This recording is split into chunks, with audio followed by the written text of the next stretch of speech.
ചില സീരിയലിൽ ചില ഡയറക്ടേഴ്സ് ചില പ്രശ്നക്കാരുണ്ടെന്ന് പറഞ്ഞു കേട്ടിട്ടുണ്ട്.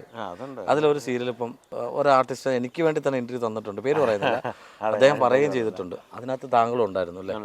ആ പറഞ്ഞതിനകത്ത് എന്തെങ്കിലും ആ ആർട്ടിസ്റ്റ് പറഞ്ഞതിനകത്ത് എന്ത് സത്യസന്ധമായിട്ടുള്ള കുറേയൊക്കെ കാര്യങ്ങളുണ്ട്. കാഴ്ച കഴിഞ്ഞാൽ അദ്ദേഹത്തിന് പുറത്ത് നമ്മൾ ഫസ്റ്റ് വരുമ്പോഴൊക്കെ ഭയങ്കര സ്നേഹമാണ്, നമ്മുടെ എല്ലാ കാര്യങ്ങളും സംസാരിക്കുമ്പോഴെല്ലാം സ്നേഹമാണ്. പക്ഷേ ഈ ആക്ഷൻ പറഞ്ഞു കഴിയുമ്പോഴത്തേക്കും പുള്ളിയുടെ സ്വഭാവം മാറും. അതെന്താണെന്ന് എനിക്ക് ഇപ്പോഴും പിടികിട്ടിയിട്ടില്ല. പിന്നെ എന്തോ ഒരു അങ്ങനെ ഒരു ഗമയല്ല, അതെന്താണെന്ന് എനിക്ക് ഇപ്പോഴും മനസ്സിലായില്ല. പുള്ളിക്ക് കറക്റ്റ് അറിയില്ല, കാരണം ചില സംഭവങ്ങൾ പുള്ളിയുടെ മനസ്സിലേ കാണത്തുള്ളൂ. പുള്ളിയുടെ മനസ്സിൽ കിടക്കുന്ന നമ്മളോട് പറഞ്ഞാലല്ലേ നമുക്ക് ചെയ്യാൻ പറ്റുള്ളൂ. അപ്പോൾ അത് വന്നിട്ട് നിങ്ങളെന്താ അത് ചെയ്യാൻ എന്താ അത് പറഞ്ഞാൽ അത് ഇത് ചെയ്തില്ലേ എന്ന് പറഞ്ഞിട്ട് നമ്മൾ ചൂടാ. അപ്പോൾ നമ്മളങ്ങ് മൂടോട്ടാവും. ഫസ്റ്റ് ഞാൻ ചെന്നപ്പോൾ തന്നെ എനിക്കന്ന് ഈ ഡിസ്ക് പ്രശ്നമായിട്ട് ഞാൻ ഒരു കുറച്ച് നാൾ ട്രീറ്റ്മെൻറ്റിലൊക്കെ ആയിരുന്നു. അത് കഴിഞ്ഞിട്ടാണ് ഞാൻ അതിൽ ജോയിൻ ചെയ്യാൻ ചെല്ലുന്നത്. ചെന്നതിൻ്റെ അന്ന് തന്നെ നിസ്സാര കാര്യത്തിന് പുള്ളിയായിട്ട് ഞാൻ അങ്ങനെ ആരോടും ഈ ഡയറക്ടേഴ്സിനോടൊന്നും തിരിച്ചൊന്നും പറയാത്ത ആളാണ്. പൊതുവേ അങ്ങനെ നമ്മളൊരു വഴക്കാക്കണ്ടല്ലോ. ഇദ്ദേഹത്തോടാണ് ഞാൻ ജീവിതത്തിൽ ആദ്യമായിട്ടും അവസാനമായിട്ടൊന്നും വേണമെങ്കിൽ ഈ വഴക്കാക്കിയിട്ട് സംസാരിച്ചത്. ഞാൻ പറഞ്ഞത് എന്താണ് നിങ്ങൾ കാണിക്കുന്നതെന്ന് ചോദിച്ചു. എനിക്കത് ദേഷ്യം വന്നു നേരം. ഒന്നാമത് ഞാൻ അത്രയും നാൾ ഈ കിടന്നിട്ട് ഈ ട്രീറ്റ്മെൻറ്റിൻ്റെ പ്രശ്നം ഇപ്പോൾ ഈ വെയിൽ ഈ ഒരു മാസമായിട്ട് വെയിലടിക്കുക എന്നിട്ട് വെയിലൊക്കെ അടിച്ച് കഴിഞ്ഞപ്പോൾ ഞാൻ ആകെ ഇതായിപ്പോയി, അസ്വസ്ഥനായി. ആ സമയത്താണ് പുള്ളിക്കാരനോട് ദേഷ്യപ്പെട്ടത്. കാരണം വേറെ കാരണം അങ്ങനെ ഒരു അവസ്ഥ ആരും ഉണ്ടാക്കുന്നില്ലല്ലോ. ഇത് നിസ്സാര കാര്യങ്ങൾക്കൊക്കെ ആയിട്ട് പുള്ളി കയറി പിടിച്ചിട്ട് പിന്നെ അതങ്ങ് മാറി. അത് കഴിഞ്ഞ് നോർമലായി, പിന്നെയാണ് സൗഹൃദമായി. എങ്കിലും ആക്ഷൻ പറയുമ്പോൾ പുള്ളി അല്ലാതെ മറ്റേ സ്നിക്കേഴ്സിന്റെ പരസ്യം പറയാനൊക്കെ വിശന്നാ നിങ്ങളല്ലാതെ ആക്ഷൻ പറഞ്ഞ സ്നിക്കേഴ്സ് കഴിക്കുന്നതിന് മുമ്പ് ധോണി വേറെ ആളാണ്, കഴിച്ചു കഴിയുമ്പോൾ സാധാ ധോണിയായിട്ട് അല്ലേ? സ്നിക്കേഴ്സിന്റെ ആ ഒരു പ്രശ്നമുണ്ട്, ഉദാഹരണം കൊള്ളാം. അത് കഴിഞ്ഞ പിന്നെ പ്രശ്നമില്ല. അദ്ദേഹത്തിന് എനിക്കൊന്നേ ആ സ്ക്രീൻ കാണുമ്പോഴത്തേനും ക്യാപ്റ്റൻ അല്ലെങ്കിൽ ക്യാമറ ഡയറക്ഷൻ എന്ന് പറഞ്ഞ് നിൽക്കും. അത് എൻ്റെ കൂടെ അന്ന് അനുചേട്ടനുണ്ടായിരുന്നു, ക്യാമറമാൻ അനുചേട്ടനുണ്ടായിരുന്നു. അന്ന് ആ സമയത്ത് എൻ്റെ അടുത്ത് ഭയങ്കരമായിട്ട് മോശമായിട്ട് സംസാരിച്ച പുള്ളി. ഞാനെന്തോ ആരെയോ കരയിച്ചു എന്നൊക്കെ പറഞ്ഞിട്ടാണ് അവർ സംസാരിച്ചത്. ആ സംഭവം നടന്നിട്ടില്ല. പക്ഷെ നിങ്ങളെല്ലാവരും ഒരേ സ്വരത്തിൽ പറയുന്നുണ്ട് അയാൾ ശരിയല്ലെന്ന്. പക്ഷെ ഞാനിപ്പോൾ കണ്ട ഡയറക്ടറല്ലേ ഇവിടുത്തെ, ഇപ്പം നിങ്ങൾ സംസാരിച്ചത് അദ്ദേഹം തന്നെയാണ് ഇവിടെ ഡയലോഗ് പറഞ്ഞു കൊടുക്കുന്നത്. സ്ക്രീനിൻ്റെ ഫ്രണ്ടിൽ നിന്ന് അദ്ദേഹം തന്നെയാണ്. അദ്ദേഹത്തിൻ്റെ പേരെന്താണ്? അഭിസാർ കേട്ടോ. അഭിസാർ അതിനകത്ത് സ്ക്രീനിനകത്ത്, അതായത് സ്ക്രീനിൽ നോക്കുന്നു, പിന്നെ ഇത് പറഞ്ഞു കൊടുക്കുന്നു, ഡയലോഗ് പറഞ്ഞ് പ്രോംപ്റ്റ് ചെയ്യുന്നു, എല്ലാം അദ്ദേഹം തന്നെ ചെയ്യും. സാധാരണ അസോസിയേറ്റാണ് ചെയ്യുന്നത്. അത് അല്ല ഈ പറഞ്ഞ പുള്ളിക്കാരനും പുള്ളി തന്നെ പ്രോമിറ്റ് ചെയ്ത് എന്നിട്ട് എന്തോ ഗുണം എന്തോ എന്താ കാര്യം എന്താ? നമ്മളൊന്ന് ചിന്തിച്ചു കഴിഞ്ഞാൽ ഓരോരുത്തർക്കും ഓരോ സ്വഭാവം. ചേട്ടാ, നാടകത്തെ കുറിച്ച് പറയുകയാണെങ്കിൽ ഇടയ്ക്ക് കുറെ നാടകത്തിന് ഇപ്പൊ സംഭവം, അതായത് പിന്നിലോട്ട് പോയൊരു സമയം ഉണ്ടായിരുന്നു, ആർക്കും വേണ്ട, അങ്ങനെ ഒരു സാഹചര്യം. ഉത്സവപ്പറമ്പിൽ പോലും നാടകം വേണ്ട, നിങ്ങൾ അങ്ങനെ സമരങ്ങളൊക്കെ നടത്തിയൊരു സമയം ഉണ്ടായിരുന്നു. അത് ആ സമയത്തൊക്കെ എന്തായിരുന്നു കേട്ടോ അവസ്ഥ? അന്ന് അതെന്ന് പറഞ്ഞാൽ ഈ നാടകങ്ങൾ തീരെ വേദികൾ കുറവായിരുന്നു. ഈ മിമിക്സ്, ഗാനമേള, ഇതിൻ്റെയൊക്കെ ഒരു അതിപ്രസരം എന്നൊക്കെ വേണമെങ്കിൽ പറയാം. അതുപോലെ എല്ലാം ഒരുപാട് വന്നു കഴിഞ്ഞ്, അത് മാത്രമല്ല പ്രമേയങ്ങളിലൊന്നും വലിയ പുതുമകളില്ലാതെ പൊയ്ക്കൊണ്ടിരിക്കുന്ന സമയമാണ്. ആ സമയത്താണ് ശരിക്കും രാജേഷ് ഖന്ന, ഹേമന്ത് കുമാർ ടീമിൻ്റെ കുറേ നാടകങ്ങൾ വരാൻ തുടങ്ങും. ആ സമയമായപ്പോഴത്തേക്കും കുറേ നാടകത്തിന് മാറ്റങ്ങൾ. സത്യത്തിൽ ഞാനിപ്പോഴും വിശ്വസിക്കുന്ന അവർ തന്നെയാണ് നാടകത്തിനൊരു മാറ്റം കൊണ്ടുവന്നതെന്ന് തന്നെ പറയാം. കാരണം ഈ ഇടക്കാലത്തൊരു മന്ദിച്ച് കിടന്നതിൽ നിന്ന് പിന്നെ കാരണം ഒരുപാട് ആരാധകർ വന്നു, അവരുടെ കൂടെയൊക്കെ വർക്ക് ചെയ്യാൻ ഞാനിപ്പോഴും കംഫർട്ടാണ് പുള്ളിയുടെ ഒക്കെ കൂടെ. ഇപ്പം മുഹാദൻ്റെ നാടകമായാലും ഒക്കെ നല്ല രീതിയിൽ ഇപ്പോൾ വരുന്നുണ്ട് ഇപ്പോഴത്തെ. കാരണം സ്ഥിരം ഒരു കുടുംബം, ഒരു പൈങ്കിളി, അങ്ങനെയുള്ള സംഭവങ്ങളിൽ നിന്നൊക്കെ മാറി ചിന്തിക്കാൻ തുടങ്ങി കുറേ കൂടെ റിയലായിട്ടൊക്കെ. ഇപ്പോൾ ഉള്ള പ്രശ്നം പറഞ്ഞാൽ ഈ മേളകൾ ഒരുപാടെണ്ണം വന്നിട്ട് അത് നമുക്കൊരു വലിയ പ്രശ്നമായി മാറുന്നുണ്ട്.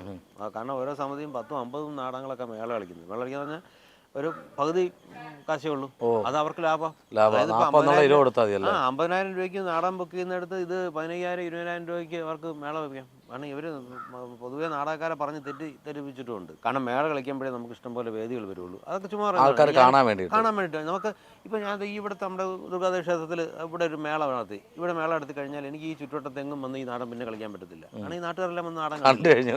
പിന്നെ എന്താണ് അവർ പറയുന്നത് എനിക്ക് ഇതുവരെ പിടിയില്ല. ചോദിച്ചില്ല അങ്ങനെ എന്താണ് നടത്തുന്നതെന്ന്. പക്ഷെ അത് ഈ പറഞ്ഞ പോലെ നാടകക്കാരനെ ഈ എന്താ പറയുക, ഈ കടിഞ്ഞാനിട്ട് പിടിച്ച് കൊണ്ടുപോയി കളിപ്പിക്കുന്ന ഒരവസ്ഥയാണ് ശരിക്കും പറഞ്ഞു. എനിക്ക് ബ്ലാക്ക് മെയിൽ ചെയ്ത് കൊണ്ട് കളിപ്പിക്കാൻ അങ്ങനെ. കാരണം നമ്മൾ പിന്നെ മേളയുണ്ട്, നമ്മൾ ഇത്ര, അല്ലെങ്കിൽ അവർ പറയണം ഒരു ഏജൻറ്റ് ഇത് വയ്ക്കുമ്പോഴത്തേക്കും ഇത്ര നാടകം നിങ്ങൾക്ക് തരും, എൻ്റെ ഒരു മേള നിങ്ങൾ കളിച്ചാൽ നിങ്ങൾക്ക് ഞാൻ 5 നാടകം കൺഫേം ആയിട്ടും തരും എന്ന് പറയണമെങ്കിൽ നമുക്ക് ഓക്കെയാണ്. തീർച്ചയായിട്ടും അവർ അതിന് അങ്ങനെ ഒരു ഇതുപോലും തരുന്നില്ലല്ലോ.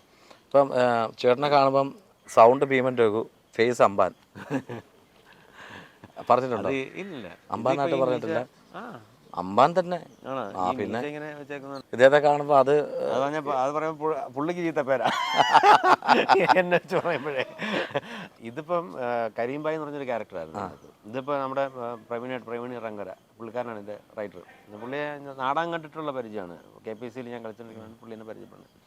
അങ്ങനെയാണ് പുള്ളി എനിക്ക് ഇതിൽ വേഷം തന്നത്. അപ്പോൾ ഈ കരീംബായി എന്ന് പറഞ്ഞൊരു ക്യാരക്ടർ ബോംബെ നിന്ന് കൊലപാതകം നടത്താൻ വന്നു. പിന്നെ എന്തോ ഒരു ദൈവാനുഗ്രഹം കൊണ്ട് അത് വളർത്തി. കരീംബായി എന്ന് പറയുമ്പോൾ എനിക്ക് ക്യാപ്റ്റൻ അച്ഛന് ഓർമ്മ വരുന്നത്. അങ്ങനെ വന്നിട്ടാണ്. അപ്പോൾ ഇതിപ്പോൾ ഇവിടെ തമിഴ്നാട്ടിൽ കൊണ്ടുവന്നിട്ട് പാണ്ഡിതുര എന്ന് പറഞ്ഞിട്ട് അദ്ദേഹത്തിൻ്റെ ഒരു ഗുണ്ടയായിട്ട് ഇങ്ങനെ നിർത്തിയിരിക്കുന്നത്. അപ്പോൾ നിങ്ങൾ പല ക്യാരക്ടറായിട്ട് ഒറ്റ ആൾ തന്നെ പല ക്യാരക്ടറായിട്ട് വരുന്നുണ്ട്. 3 ഗെറ്റപ്പിൽ കൊല്ലാൻ വേണ്ടി കള്ളത്തരം കാണിച്ചുകൊണ്ട്. കൊല്ലാനും പിന്നെ ഇയാൾക്ക് നിലനിൽപ്പിനും കൂടെ ഒരു പ്രശ്നമുണ്ട്. കാരണം ഇയാൾക്ക് തിരിച്ച് ബോംബെ കയറാൻ പറ്റത്തില്ല. അപ്പോൾ ഇവിടെ നിന്നേ പറ്റുള്ളൂ. ഈ യഥാർത്ഥ ഗുണ്ടയാണോ പേടിത്തൊണ്ടാണോ? ഇത് രണ്ടും കൂടെയാണ്. പേടിയുണ്ട് താനും. പക്ഷെ എന്നാൽ പുള്ളി ചിലതൊക്കെ പുറത്ത് കാണിക്കത്തില്ല. പുള്ളി നേരത്തെ ഭയങ്കര കൊലപാതകങ്ങൾ, കാരണം പുള്ളിയെ കണ്ട് പലരും പേടിക്കുന്നൊക്കെ ഉണ്ട്. പക്ഷെ ഇദ്ദേഹം ചെയ്യുന്ന പല സംഭവം ഫെയിലായി പോകാറുണ്ട്. അങ്ങനെ ഒരു കുഴപ്പമുണ്ട്. ചേട്ടാ, ഇപ്പം ഈ സീരിയൽ ഇപ്പോൾ എത്ര എപ്പിസോഡ്സിലായി ഇപ്പോൾ ടോട്ടല്? ഞാൻ വന്നിട്ടോ ഞാനിപ്പോൾ 1 വർഷമാകാൻ പോവാ. അപ്പോൾ ഓൾമോസ്റ്റ് 500+ ആയിട്ടുണ്ടല്ലേ? എനിക്ക് തോന്നുന്നു ഇത് എഴുതെത്ര 700? ഇപ്പോൾ 700 എപ്പിസോഡ് കഴിഞ്ഞു. ഇപ്പം ഞാൻ കണ്ടു സീരിയൽ, ഞാൻ ഇടയ്ക്കൊക്കെ കാണാറുണ്ട്. യദുകൃഷ്ണൻ ചേട്ടനുണ്ട്, അങ്ങനെ കുറേ നല്ല ആർട്ടിസ്റ്റുകളുണ്ട്. ഇപ്പം ഇതിനകത്ത് ഇവരുടെയൊക്കെ കൂടെ നിൽക്കുമ്പോഴും ഞാൻ വിജയമാരി ചേച്ചിയുടെ ഇൻ്റർവ്യൂ എടുത്തിട്ടുണ്ടായിരുന്നു. ഒരു ഉഗ്ര നാടക ആർട്ടിസ്റ്റ് അല്ലേ? അപ്പം ആ ചേച്ചി പറഞ്ഞൊരു കാര്യം എന്ന് വെച്ചാൽ, നാടക ആർട്ടിസ്റ്റുകൾക്ക് ചില സമയങ്ങളിൽ ചില പ്രശ്നങ്ങൾ ഉണ്ടാവാറുണ്ട്. അത് ഈ ഇടയ്ക്ക് കുറച്ച് നാൾ മുമ്പ് ഉണ്ടായി, വീണ്ടും അത് മാറി വരിക എന്ന് പറഞ്ഞു കേട്ടിട്ടുണ്ട്. ഇപ്പം നാടകങ്ങൾ അംഗീകരിച്ചു തുടങ്ങി ക്ലബ്ബുകളിലും, അതുപോലെ ഉത്സവ പറമ്പിലൊക്കെ ഇപ്പം നാടകങ്ങൾ എടുത്തു തുടങ്ങി എന്നുള്ളത് വന്നിട്ടുണ്ട്. ഞാൻ പ്രത്യേക ഒരു കാര്യം പറഞ്ഞുതരാം. എൻ്റെ നാട് കൊട്ടാരക്കര വല്ലം അവണൂർ എന്ന് പറഞ്ഞ സ്ഥലത്താണ്. അവിടെ Vandana arts and sports club എന്ന് പറഞ്ഞൊരു ക്ലബ്ബുണ്ട്. അവിടെ എല്ലാ 28 ഓണത്തിന് നാടകമാണ് നമ്മൾ വയ്ക്കുന്നത്. എന്നാൽ ഞങ്ങളൊരു 60 ചെറുപ്പക്കാരാണ് നടത്തുന്നത്. നാടകം ഒഴിവാക്കുന്ന പരിപാടിയില്ല. എല്ലാ വർഷവും ഞങ്ങൾ നാടകം വയ്ക്കുന്നത്. എന്ന് വെച്ചാൽ അതൊരു പ്രത്യേക സുഖമാണ് കാണുന്നത്. അവിടെ ബാക്കിൽ ഷൂട്ട് നടക്കണം. നല്ല ഫ്രണ്ട്ലി ആയിട്ടുള്ള ഡയറക്ടറാണെന്ന് തോന്നുന്നു. തീർച്ചയായിട്ടും നമുക്ക് ഫ്രീ ആയിട്ട് ചെയ്യാൻ പറ്റും. നമ്മുടെ ഒരു സുഹൃത്തിനെ പോലെ കാണുന്നുണ്ട്. നമുക്ക് എന്തെങ്കിലും നമ്മുടെ ഉള്ളിൽ എന്തെങ്കിലും ഒരു സംഭവം നമുക്ക് ഈ സീനിൽ ഇങ്ങനെ ഒന്ന് ചെയ്താലോ എന്ന് വെച്ചിട്ട് നമുക്ക് പുള്ളിയോട് ചോദിക്കാം. ഇല്ലെങ്കിൽ നമുക്ക് ഓട്ടോമാറ്റിക്കായിട്ട് ചെയ്താലും പുള്ളിക്ക് ഇഷ്ടപ്പെട്ട അത് പുള്ളി അതൊന്നുകൂടെ ഒന്ന് പൊലിപ്പിച്ച് റെഡിയാക്കി തരും. അങ്ങനെയാണ് നമുക്ക് കംഫർട്ടബിൾ ആക്കും.